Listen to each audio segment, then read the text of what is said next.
안녕하세요. 강남대학교에서 문화인류학을 강의하고 있는 조정현입니다.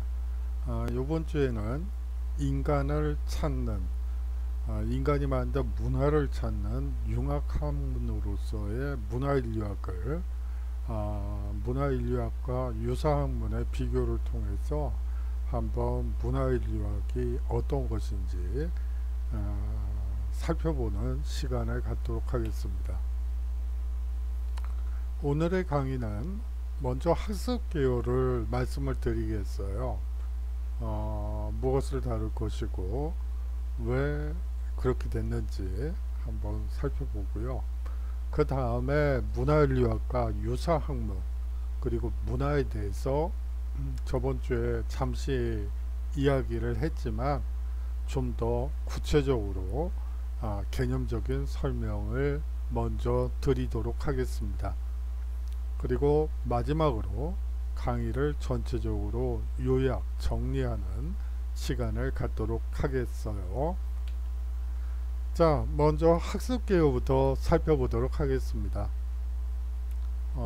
앞서 말씀드렸다시피 문화인류학과 유사학문과의 비교를 통해 문화인류학의 정의를 한번 내려보고 싶은 생각이 들어요. 그리고 아울러서 문화를 구분하는 여러 기준에 대해서도 여러분과 한번 생각해보는 시간을 갖도록 하겠습니다. 마지막으로 문화를 보는 네 가지 태도에 대해서도 한번 정리를 하도록 하겠습니다. 문화인류학과 대비되는 표현으로서 그리고 반대말로서 존재하는 것이 자연인류학입니다. 그러면 자연인류학을 개념을 규정하다 보면 문화인류학이 무엇인지 우리는 알 수 있게 되는 것이겠죠. 자연인류학은요, 인간을 생물학의 입장에서 연구하는 학문입니다. 생물학적인 관점에서 인류의 진화, 변이, 적응 따위를 연구하는 분야죠. 이 자연인류학은 어디까지나 인간을 생물로 보기 때문에 이 문화적인 요소보다는 자연으로서의 인간이 어떻게 진화하고 또 자연환경에 변이를 일으켜서 적응을 하는지를 연구하는 분야입니다. 이 융합학문이라고 볼 수가 있겠죠. 인류학은요. 먼저 고고학을 보도록 하겠습니다. 인간이 남긴 유적과 유적은 사람이 살았던 흔적이죠. 뭐 예를 들어 묘지라든지 성터라든지 기념비라든지 여러 유적들이 있고요. 아울러서 유물이 있습니다. 유물은 물건들이죠. 뭐 예를 들어 신석기 시대의 유물에서 뼈 바늘이 돌 바늘이 발견되었다 하는 그러한 유물과 같은 물질 증거와 그 상관관계를 통해 과거의 문화와 역사 그리고 생활 방법을 연구하는 학문을 우리는 고고학이라고 합니다. 자, 그렇다고 해서 이 고고학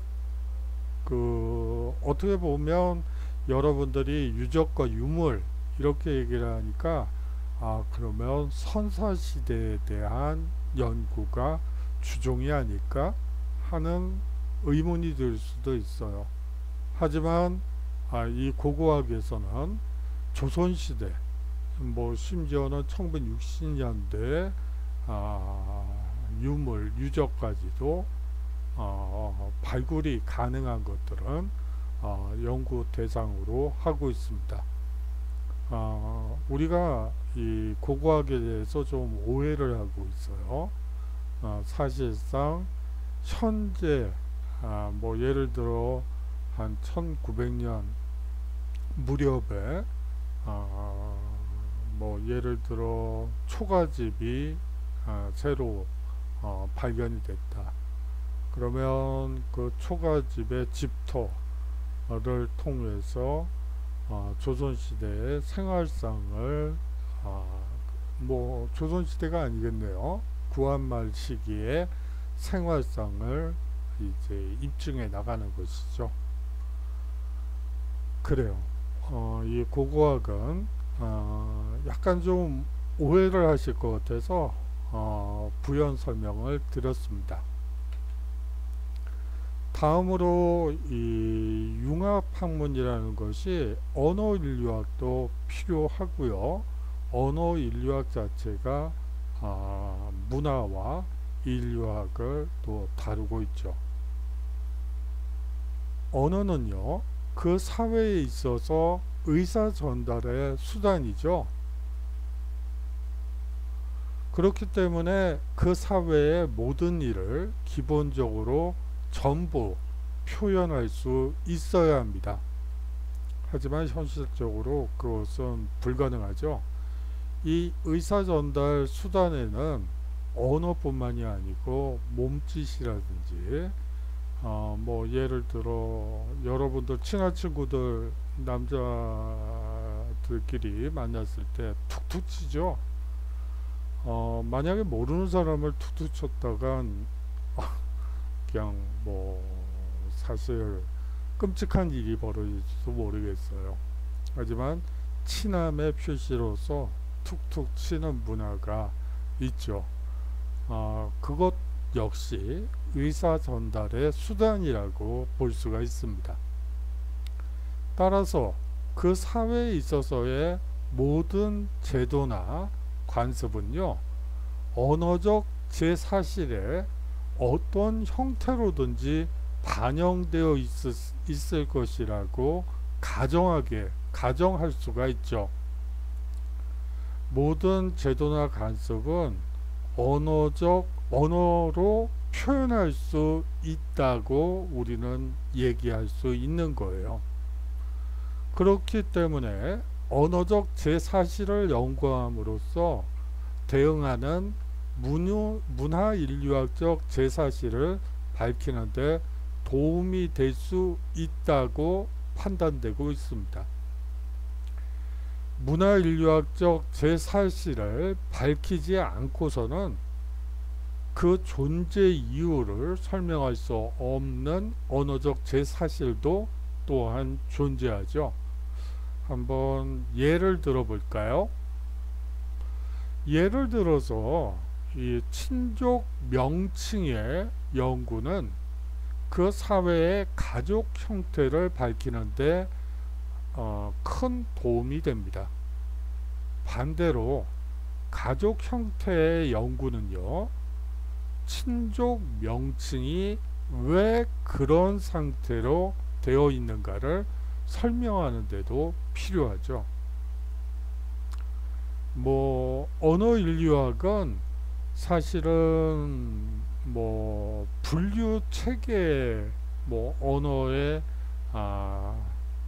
특징을 통해서 언어를 분류하는 학문 분야이기도 해요. 뭐 예를 들어 우리나라는 우랄 알타리오 족이다, 뭐는 뭐 유로보족이다, 라틴어족이다, 뭐 이런 식으로 해서 분류를 하고 하나의 언어를 통해서 이 민족과 국가를 하나로 묶는 연구 단위로 삼는 그러한 언어 인류학도 존재하고 있죠. 자, 다음 주제로 넘어가도록 하겠습니다. 다음은 민족학입니다. 민족학은요, 처음에는 인종의 분포나 진화의 역사, 특히 미개 민족의 역사와 분포를 연구하는 학문이었어요. 그래서 뭐 이것을 제국주의 학문이다 라고 일가라는 분들도 있죠. 하지만 이러한 연구를 기반으로 해서 문화 상대주의가 가능했던 것이죠. 이전에는 뭐 미개다,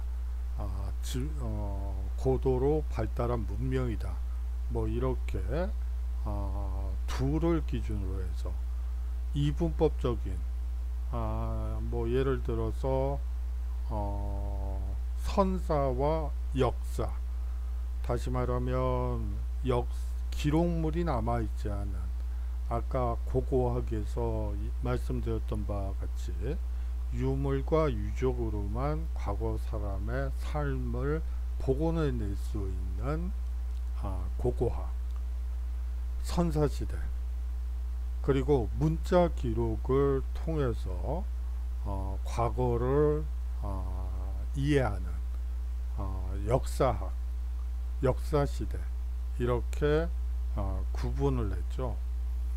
그 기준은, 선사와 역사시대를 구분하는 기준은 사실은 문자의 유무입니다. 그런데 그 기준으로 보면 뭐 예를 들어 잉카 문명 같은 경우에는 사실상 문자가 없죠. 하지만 고도로 발달한 문명과 천문학, 그리고 도시국가를 형성하고 사회 조직을 구성해서 국가를 운영했다는 점에서 사실은 뭐 다른 문명과 그다지 다를 바가 없었어요. 그럼에도 불구하고 만약 문자가 기준이 된다면 잉카 문명은 하등 문명이 되어 버리는 것이죠. 이러한 기준이 가지고 있는 문제점들이 분명히 있습니다. 여러분들이 어떤 기준을 정할 때 그것이 가지고 있는 문제점에 대해서, 장점도 있지만 연구를 하다 보면 장점이 있어요. 명확하게 구분할 수가 있으니까요. 그리고 그 연구 대상을 좀 더 투명하게, 아주 못 자르듯이 다른 단위로 볼 수 있다는 장점이 있는 대신에, 그러한 가치관에 의해서 사실상 보지 못하는 부분들이 상당히 많아진다는 점도 여러분들이 기억하셔야지 될 부분입니다. 자, 다시 돌아가죠. 처음에는 인종의 분포나 진화의 역사, 특히 미개민족의 역사와 분포를 연구하는 학문이 민족학이었습니다. 하지만 사회인류학과 문화인류학이 점차 독자적 학문 영역을 확립하면서부터 여러분들이 사회인류학이라는 말과 문화인류학이라는 말이 동시에 나와서 이게 뭐지? 하는 분들이 있을 것 같아요. 문화인류학이라는 표현을 쓰는 국가는 대체로 미국 쪽에서 문화인류학이라는 표현을 쓰고요. 이 사회인류학이라는 용어는 서유럽, 영국이 특히 사회인류학이라는 표현을 씁니다. 하지만 연구 대상은 거의 같다고 보시면 돼요. 하지만 문화 전통이 약간 다르기 때문에 영국과 미국 학자들이 자신이 연구하는 학문에 대해서 이름을 다르게 붙이고 있다는 점도 여러분들이 흥미롭게 보실 수 있는 대목일 것 같습니다. 여하튼 사회인류학과 문화인류학이 점차 독자적 학문 영역을 확립하면서부터 민족을 인종적 문화적 특질을 바탕으로 하려 분류하는 거예요. 민족을 분류하고 현재 또는 과거의 분포 상태를 민족의 이동, 혼교, 그리고 문화 전파 등의 재반 측면에서 규명하는 학문으로 이제 자신의 정체성을 구체화시키고 있습니다. 따라서 역사학적 성격이 짙고 연구 대상의 범위도 매우 광범위하다는 특징을 가지고 있죠. 뭐가요? 민족학이요. 사회인류학이 일정한 지역에 제도화된 사회 행동, 뭐 예를 들자면 친족 조직이라든지 정치 조직, 법 체계, 종교, 의례 등을 집약적으로 연구하여 이들 여러 제도 사이의 상호관계를 조직적으로 구명하는 것과 대조적입니다. 그러나 현재 민족학과 사회인류학 혹은 문화인류학이 뚜렷하게 구별된 별개의 과학으로서 존재하는 것은 아니고요. 사실상 양자 간에는 긴밀한 협력관계가 존재한다는 점도 여러분들이 좀 숙지해 주셨으면 하는 바람이 있습니다. 또 다른 융합학문으로서 민속학이 있죠. 이 민속학은요, 민간 전승이라든지 또는 민속을 주제로 삼아 예로부터 내려온, 여기서 핵심은 서민 생활과 오늘에 이르기까지 변천되어 온 모습을 밝히는 학문입니다. 서민 생활을 다루는 학문이죠.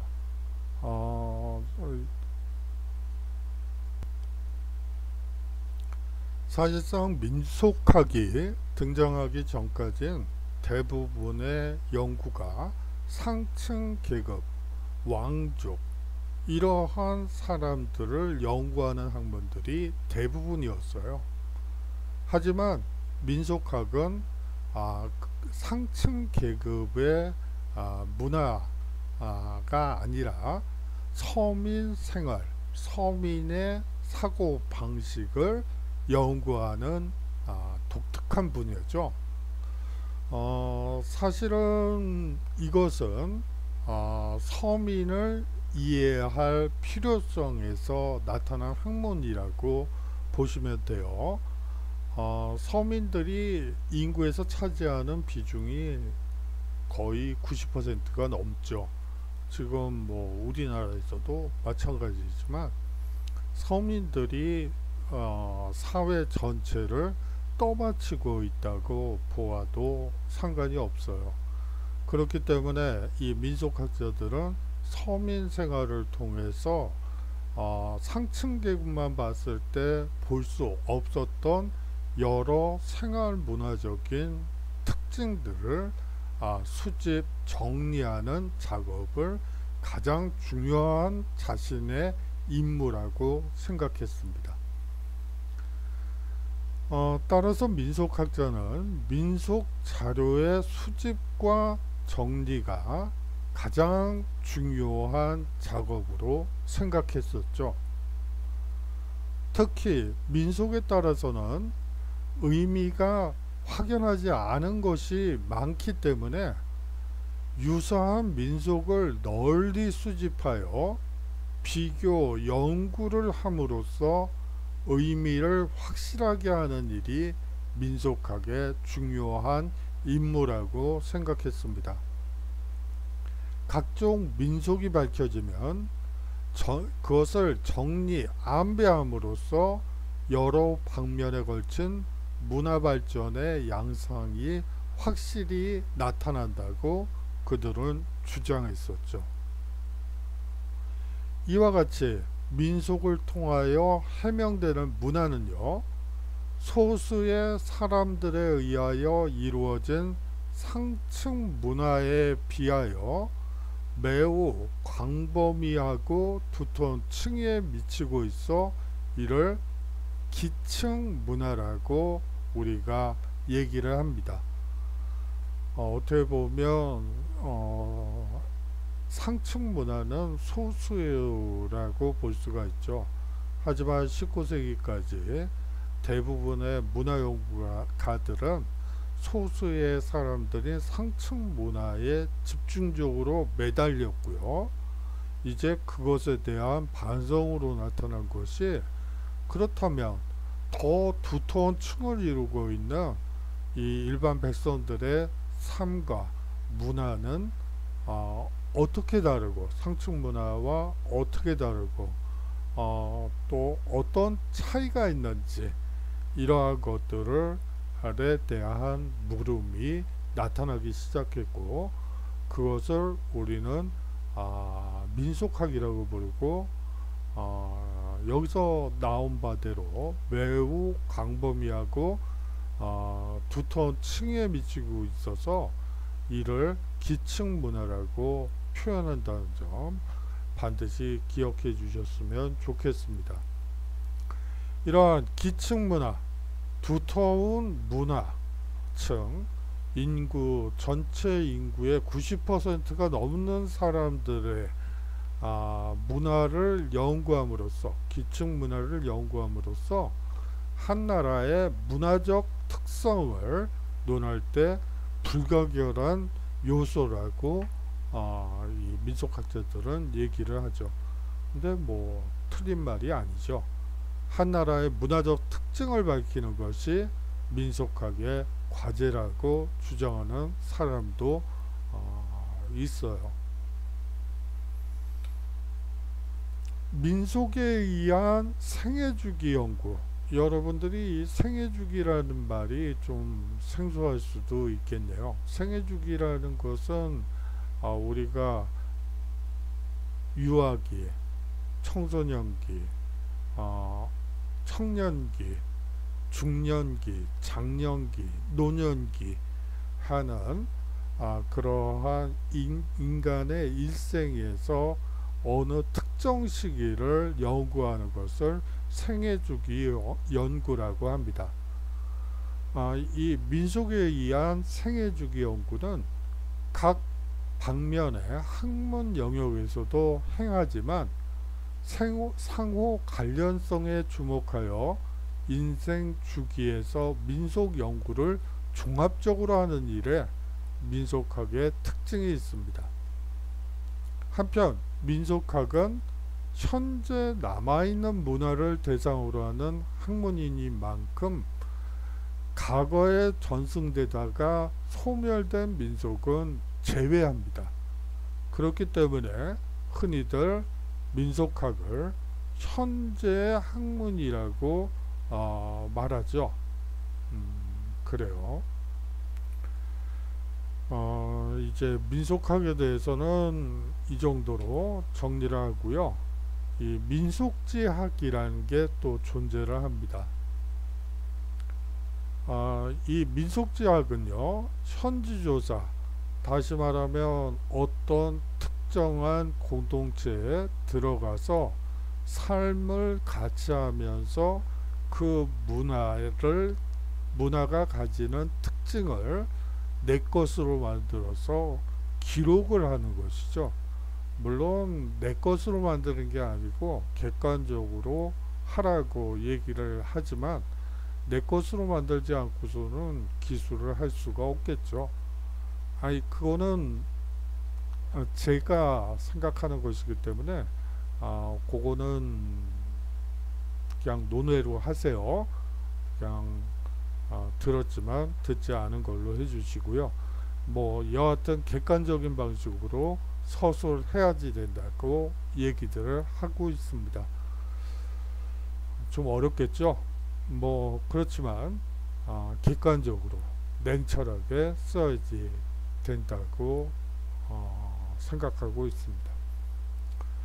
여하튼 현지조사에 바탕을 둔 여러 민족의 사회조직이나 생활양식 전반에 관한 내용을 체계적으로 기술한 자료를 바로 민속지라고 얘기를 합니다. 사회 조직이나 생활 양식, 뭐 예를 들어 숟가락으로 밥을 먹으면서 대화를 하지 않는다. 그러면 왜 대화를 하지 않을까부터 시작해서 그것을 체계적으로 기술하고 기술하는 것을 민속지라고 생각하시면 되겠어요. 어떤 부족에 들어갔더니 부족에 들어가서 현지 조사를 하기 위해서 가봤더니 거기에는 고양이를 먹는 풍습이 있더라. 그러면 그것을 있는 그대로 기술을 하고요. 왜 그랬는지 그 사람들에게 직접 물어보고 그것을 이제 또 종합하는 것을 우리가 보통 민속지라고 얘기하는 것이죠. 민속지는 비교 연구를 위한 기초 자료를 제공하는 것을 목적으로 하기 때문에 학문으로서의 이론적 성격은 희박합니다. 그래요. 기술이죠. 어떻게 보면 센서스 조사와 유사하다고 보시면 되겠어요. 직접 가서 체험하고 거기서 잘 모르겠는 걸 또 물어보고 그것을 체계적으로 정리하는 게 아니고 누가 무슨 말을 했는지를 그대로 쓰는 거죠. 그것이 문법에 맞던 안 맞던 여하튼 있는 그대로 기록지를 남기는 것이 민속지라고 여러분들이 생각하시면 될 것 같습니다. 그렇기 때문에 학문으로서의 이론적 성격은 희박하다. 뭐 당연히 없어야지 되겠죠. 부여된 사회의 환경 조건에서 사람들의 의식주, 경제 형태, 정치 조직, 사회 조직, 종교, 관념에서 예술, 신화, 구전문예, 뭐 예를 들어 신화학이라든지 혹은 신화라든지 전설이라든지 이러한 것과 그 밖의 문화적 특징을 역사적, 지리적으로 설명하고 그 사회의 사람들이 어떠한 사고방식을 가지고 어떻게 행동하며 어떠한 생활 체계를 가지고 있는가에 대하여 자료를 제공하는 것이 바로 민속지학이죠. 밥을 먹는데, 옷을 입는데 어떤 특징적인 게 있다고 해요. 한 가지 예를 들어볼까요? 르네상스라고 여러분들이 아시죠? 그 르네상스 시기엔 아직은 신분제 사회였죠.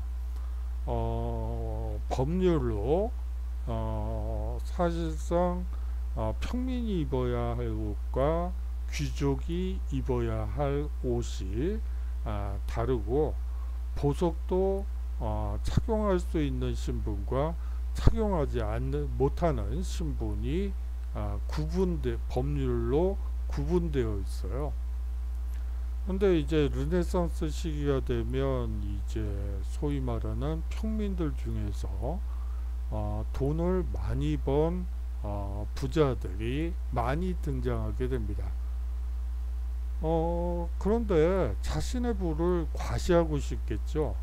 자신의 미의식을 과시하고 싶을 거예요.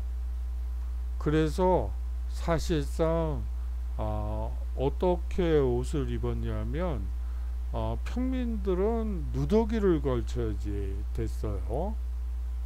그래서 중국에서 수입한 비싼 비단으로 속옷을 먼저 입고요. 거기다가 온갖 그 폐물을 몸에 두르죠. 속옷에다 두릅니다. 꽂기도 하고 그렇게 해요. 그 다음에 법에 저촉되지 않기 위해서 누더기를 걸치죠.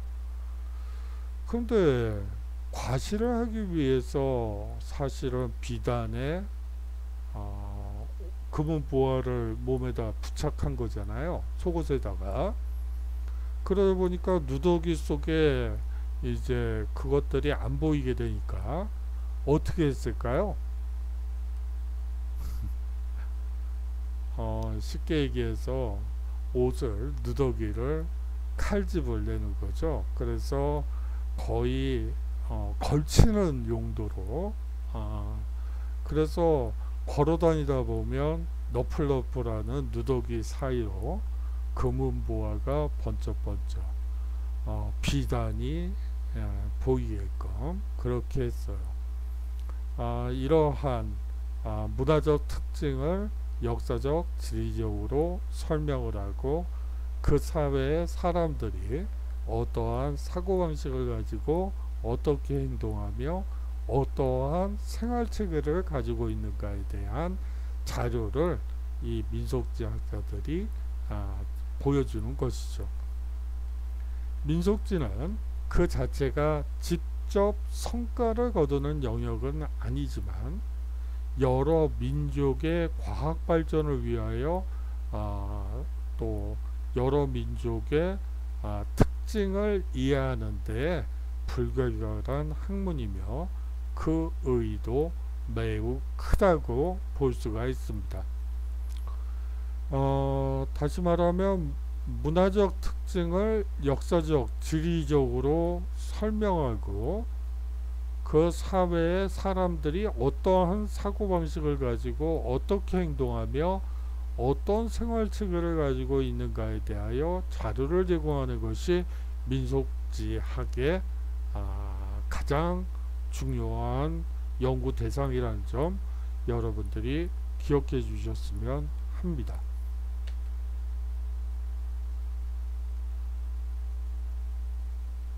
자, 다음 주제로 문화를 구분하는 여러 기준을 한번 살펴보도록 하겠는데요. 가장 먼저 여러분들께 말씀드릴 수 있는 것은 종교적 구분이라고 볼 수가 있습니다. 한 사회 대다수가 믿는 종교에 따라 문화를 구분하는 방법으로 이슬람 문화, 기독교 문화, 불교 문화, 힌두교 문화 등으로 분류되고 있죠. 그래요. 지금은 종교의 자유가 보장되어 있었지만 보장되어 있죠. 그런데 한 200~300년 전만 하더라도 국교라는 개념이 실제로 존재했어요. 그렇기 때문에 국교, 즉 국가 지정 종교가 있었죠. 이슬람을 믿는 지역에서는 사실상 국교로 이슬람을 채택을 해서 이슬람 문화가 만들어지고요. 뭐 사실상 아시겠지만 이 종교에는 금기시되는 것과 그 터부시되는 것들이 반드시 있게 마련입니다. 뭐 예를 들어 힌두교에서는 소고기를 못 먹죠. 불교 문화권에서는 물론 이제 아이들이나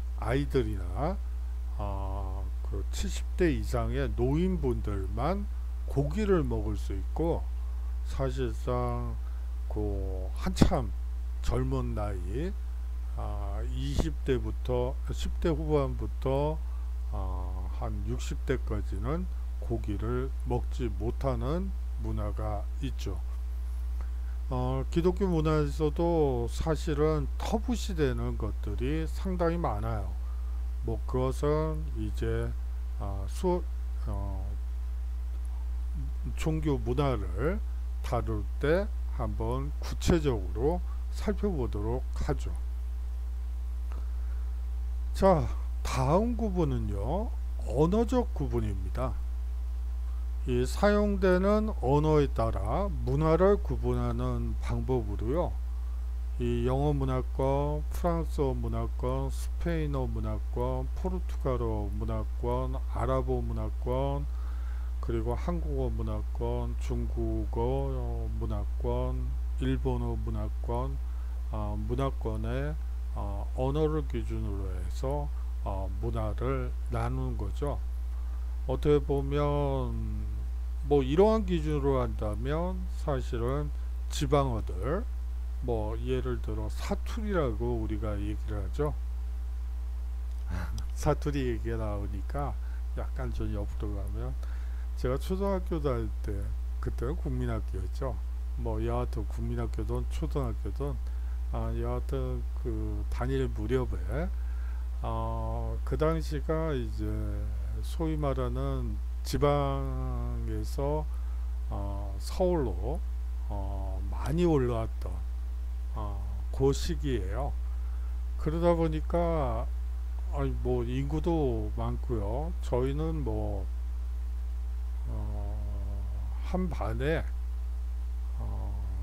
120명이었던 적도 있었어요. 평상시에는 한 90명 정도 됐고요. 초등학교 국민학교 때 2부제 수업을 했었죠. 뭐 요새 초등학교에서 2부제 수업을 한다고 하긴 하던데, 물론 코로나 때문이긴 하지만 그때는 뭐 그래서 막 그 뭐죠, 그 당시에는 그것뿐만이 아니고 뭐 90명이 120명 정도가 했고, 이 2부제 수업을 한 데다가 시험을 경우에 따라서는 바깥에서 본 경우도 있어요. 이 바깥에서 운동장에서 시험을 본 적도 있습니다. 제가 그 명지전문대를 갈 일이 있어서 거기 갔다가 그 뭐죠, 과거 시험을 보는 걸 봤었어요. 무슨 공채 시험이라고 그러던데, 운동장에 책상을 한 3, 4m씩 떨어져서 앉아가지고 시험을 보고 있더라고요. 보면서 저기 과장에 나온 선비들 같소이다, 그렇게 얘기를 해주고 싶은 정도로. 그래요. 지금 제가 웃으면서 얘기할 게 아니죠. 사실은 참 이 코로나가 우리한테 뺏어간 것들이 너무 많은 것 같아요. 뭐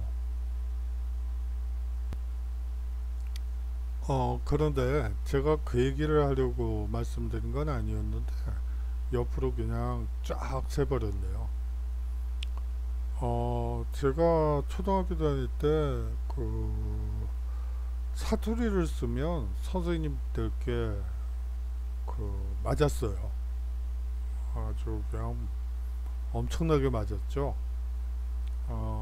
뭐 그것도 그렇게 뭐 90명 데리고 수업을 하는데 그게 윽박지르지 않고 그게 될 리가 있나요?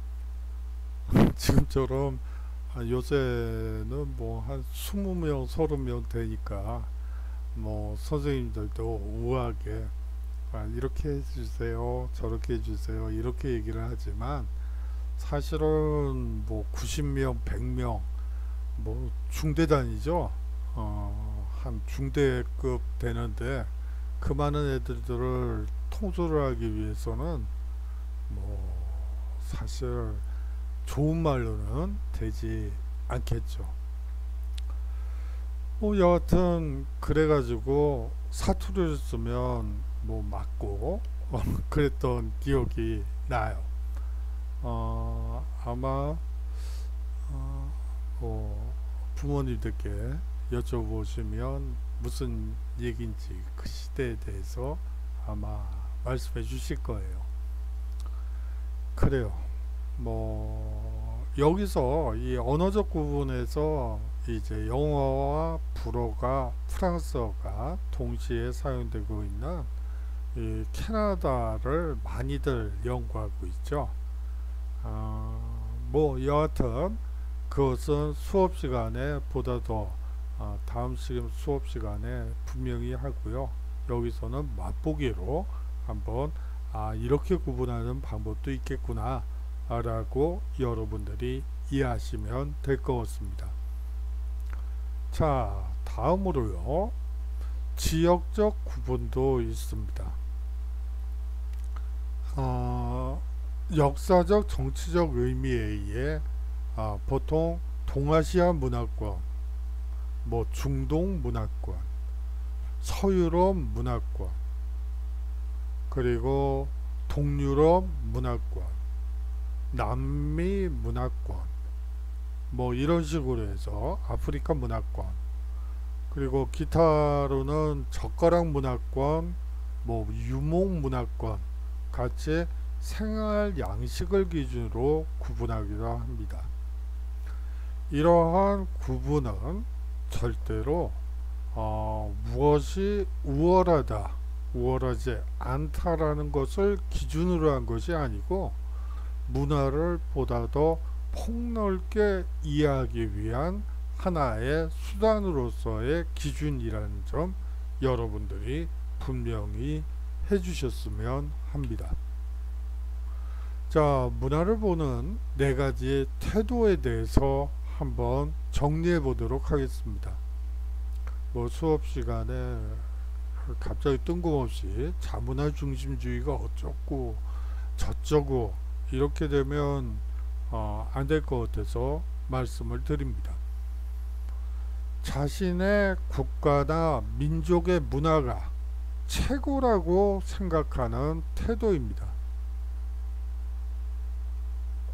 18세기에서 19세기에 이르러 형성된 유럽의 문화를 일반적인 문화로 인식하는 경우도 이 경우에 해당이 되어 더더욱이나 문화를 문명과 동일시하는 동시에 서구의 문명을 문화의 모범으로 파악하는 서구 우월주의가 대표적입니다.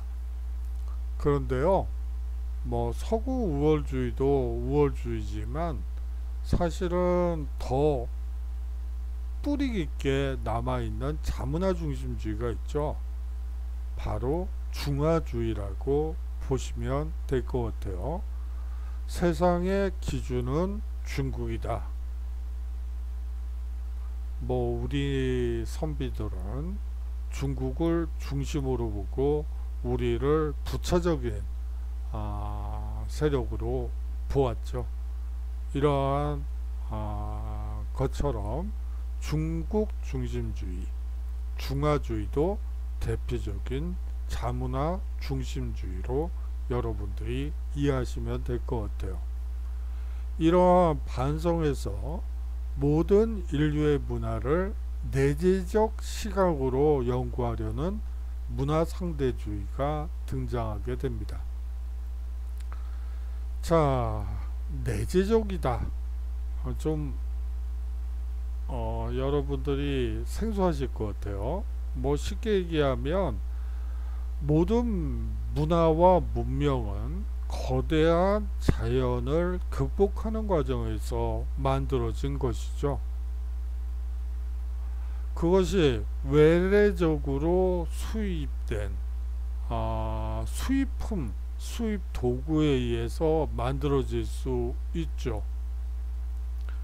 뭐 예를 들어서 고대 그리스에 뭐 여러 학자들이 있죠. 그 사람들 한번 출생지를 보세요. 소위 말하는 아테네나 그리스 반도 안에서 태어난 학자들은 한 명도 없어요. 거의 없다고 보면 돼요. 사실상 대부분이 외국 출신이죠. 그리스 반도, 발칸 반도 외부에서 이제 아테네로 들어와서 학문을 하고 자연과학 혹은 철학을 발전시켰습니다. 제가 지금 무슨 얘기를 하고 있죠? 다시 말하면 사실상 문화 상대주의를 중심으로 해서 문화를 문명을 이해해야 된다는 점을 말씀드리려고 했는데요. 자, 여하튼 그러한 외재적인 것보다는 내재적, 다시 말하면 자체적인 발전의 시각으로 연구하려는 문화상대주의가 등장하게 됩니다. 문화상대주의는 뒤에서 자세히 말씀드리도록 하죠. 이제 자문화 중심주의에 뒤이어서 문화사대주의를 살펴보도록 하겠습니다.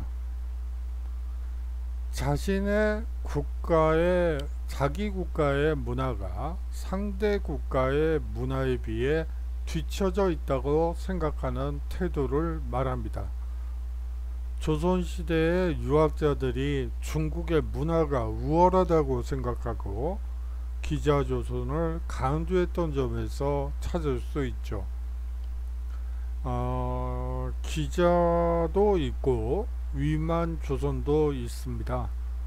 하지만 조선시대 유학자들은 중국 문화를 전수해줬다고 믿었던, 뭐 진짜 그랬는지 아닌지는 지금 학계에서 뭐 여러 얘기들이 있기 때문에 뭐 단도직입적으로 뭐 그렇다 아니다 라고 말할 수 없는 상황이긴 하지만, 여하튼 중국 사람인 기자가 기자조선을 강조하고 있는 것이죠.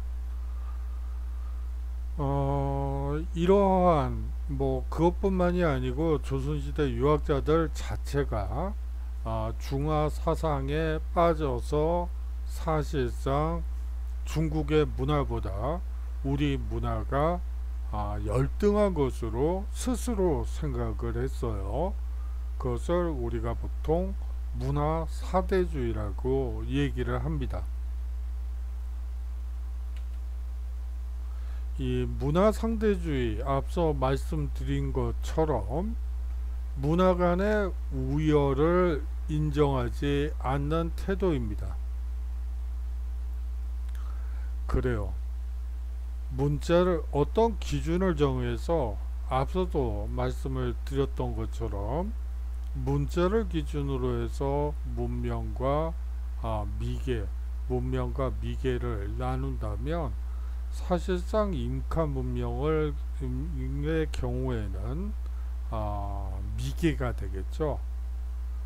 그러한 기준을 설정해서 선입견을 가지고 문화를 연구하는 것이 아니라 그것을 인정하지 않는 태도를 가지고 문화를 봐야지 된다고 문화상대주의자들은 얘기를 합니다.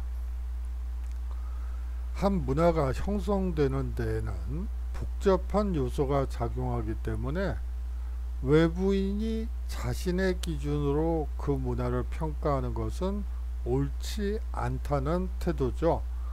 최대한 객관적인 입장에서 자신의 기준이 아니고 그 문화를 이해하고 평가하는 것이 아니라 이해하는 태도로 연구를 해야 된다고 이들 문화상대주의자들은 주장을 합니다. 인류학의 탄생에 중요한 역할을 한 독일 학자 중에 프란츠 보아스라는 분이 있습니다. 이분이 바로 문화상대주의를 처음 언급한 학자죠. 인류학자들에게는 타자의 문화를 이해하는 기본 태도로 받아들여지고 있습니다. 이 문화제국주의란 말도 종종 쓰이는 용어죠. 폭력적이고 정치적이었던 식민주의, 제국주의 시기가 끝난 이후에 강대국의 문화와 삶의 형식이 경제 형태로 유입되는 현상을 우리가 문화제국주의라고 얘기를 하는데, 과연 그런지에 대해서는 뭐 의견들이 분분해요. 뭐 예를 들어서 강대국의 문화와 삶이 자유무역주의가 확대되면서 경제 형태로 소위 말하는 민족 문화가 없어지고 세계화된 문화, 사실 뭐 그렇잖아요. 도시인들의 일상생활이라는 것은 사실상 중국, 베이징, 뭐 서울, 도쿄, 뉴욕, LA, 뭐 런던, 베를린, 파리 할 것 없이 사실상 똑같아요. 뭐 정치에 무관심하고 기본적으로 뭐 그건 그 정치인이라는 직업군들이 알아서 하면 되는 것이고, 뭐 그러려고 뽑은 거지. 뭐 그런 식의 의식에 기본적으로 또 텔레비전 보다가 밥 먹으면서 텔레비전 보고 대화 나누다가 잠들고 오전에 출근하고, 우리의 일상은 그렇게 흘러가지 않죠. 요새는 전 세계인이 똑같을 것 같아요. 모니터만 쳐다보고 있을 것 같아요. 뭐 수업을 하던 수업을 듣던, 뭐 재택근무라는 게 그런 거겠죠. 컴퓨터 보고, 뭐 저는 줌은 사용하고 있지 않지만 줌을 통해서 실시간 대화 뭐 회의하고, 뭐 그러는 일상은 세계가 공통된 것이죠. 강대국의 문화와 삶의 형식이 경제의 형태로 유입된 건 사실이지만, 사실상 뭐 강대국이든 약소국이든 삶의 형태, 문화의 형태는 사실상 똑같다고 보시면 돼요. 뭐 코로나 상태에서는 더더욱이나 거의 비슷하다고 볼 수가 있죠. 자유민주주의국가에서는 뭐 거의 비슷하다고 볼 수가 있습니다. 자, 하위 문화라는 표현도 있습니다. 뭐 가끔씩 쓰게 될 거예요. 뭐 초반부보다는 후반부쯤에서 쓰게 될 용어인데, 먼저 한번 정리를 하고 여러분들이 당황하실 수도 있기 때문에 한번 먼저 말씀을 드리겠습니다. 대부분의 사회는요, 그 사회 안에 다양한 하위 문화가 존재하죠. 그래요. 우리가 보통 대학생 또래 문화와 고등학생 문화와 중학생 문화가 사실은 약간씩 다를 거예요. 다르죠. 군대를 갔다 온 복학생 문화도 또한 하위 문화라고 볼 수가 있습니다. 뭐 하위 문화를 얘기할 때 뭐 또 다른 가치관을 가진 혹은 행동 양식을 가진, 뭐 예를 들어 동성애 같은 경우도 하위 문화로 얘기를 하지만, 그거는 약간 좀 특정한 집단을 얘기하는 것 같아서 그러한 구분보다는 또래 집단을 중심으로 해서 하위 문화로 설명을 드렸어요. 어떤 사회 안에 다양한 하위 문화, 뭐 중학생 또래 집단 문화, 그리고 고등학생 또래 집단 문화, 뭐 향후의 문화, 뭐 여러 문화들이 존재하죠. 그것을 사실상 하위 문화라고 보시면 될 것 같습니다. 사회 구성원의 행동 양식이나 가치관 또는 신념에 따라 서로 다른 문화적 정체성을 지니는 집단이 바로 하위 문화를 이루는 것이죠. 행동 양식이나 가치관 또는 신념에 따라 서로 다른 문화적 정체성을 지니는 집단이 바로 하위 문화를 이룬다고 여러분들이 생각하시면 됩니다. 여러분들이 소속된 조직이나 사회가 있죠. 동아리도 있고요. 동아리 활동은 못 하시겠구나. 비대면으로 하나? 뭐 잘 모르겠네요. 학교를 요 근래 가본 적이 없네요. 3월 달에 이제 코로나 사태가 이제 되면서 비대면 수업으로 바뀌게 되고 학교에서 촬영을 한 적이 있어요. 참 좋았죠. 왜냐하면 그때가 벚꽃이 피던 무렵이었거든요. 학교 교정을 저 혼자 유유자적하면서 지금 뭐하고 있죠? 즐겼던 기억도 있네요. 죄송합니다. 저만 즐겨서. 뭐 여하튼 그렇고요. 이 단일 문화주의도 있어요. 국가주의와 사실상 동일한 용어라고 보시면 될 것 같아요. 뭐 국가주의와 근접한 단일 문화주의는 유럽 일부 국가에서 이민자 동화 정책, 다시 말하면 이민자들을 어떻게 특정 국가의 국민으로 만드느냐 라는 문제와 관련하여 추진된 것입니다. 뭐 그렇고요. 한편 유럽의 많은 국가들은 이민자에 대해 문화 자원주의 정책을 취하고 있다는 점도 말씀을 드리고 싶은데요. 사실은 이 국가주의란 말 상당히 위험한 표현이죠. 나치즘이 대표적인 국가주의니까요. 나치즘은 사실상 국가사회주의죠. 아주 극좌파의 전형이라고 보시면 될 것 같아요. 우리가 보통 나치즘을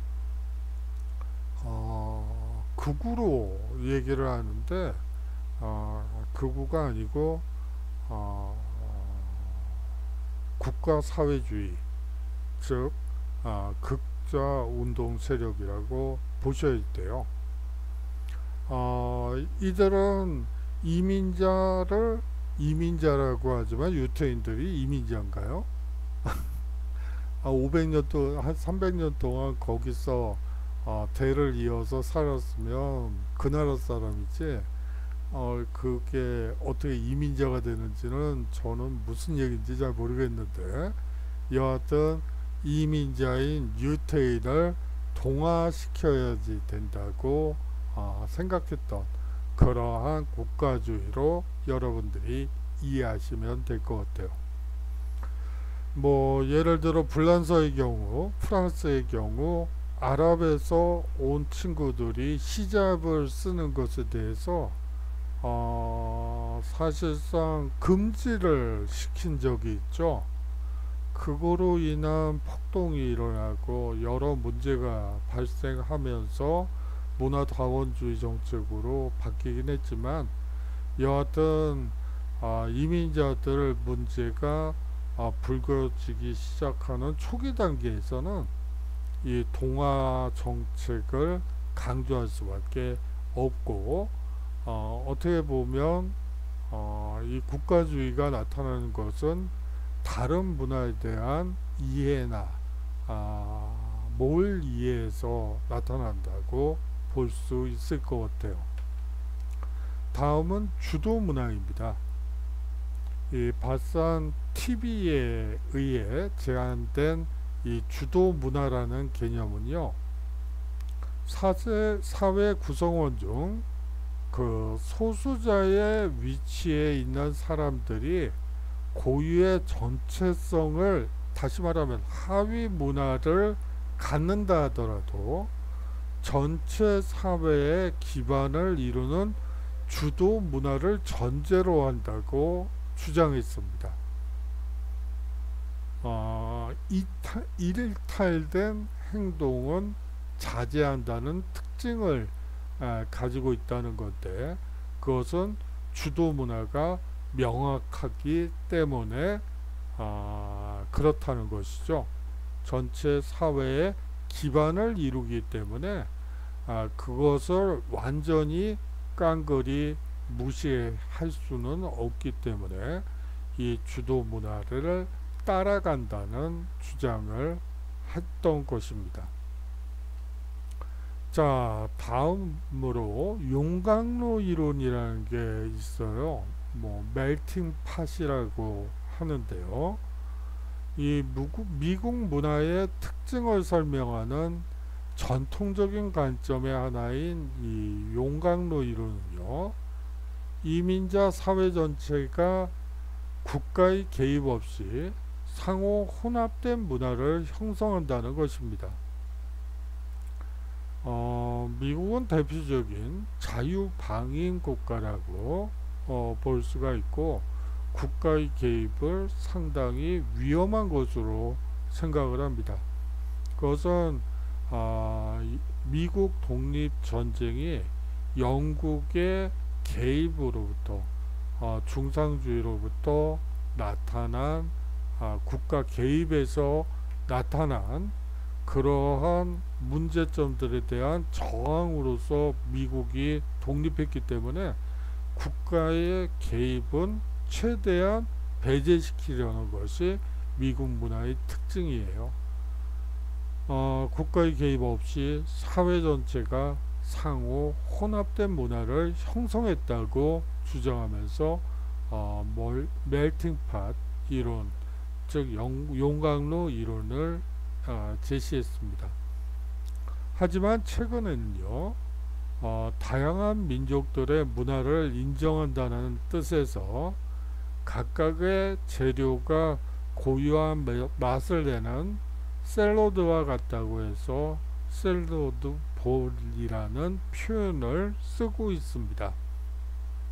입이 조금 마르네요. 일단 이렇게 해서 이제 어느 정도 기본 개념은 설명이 된 것 같습니다.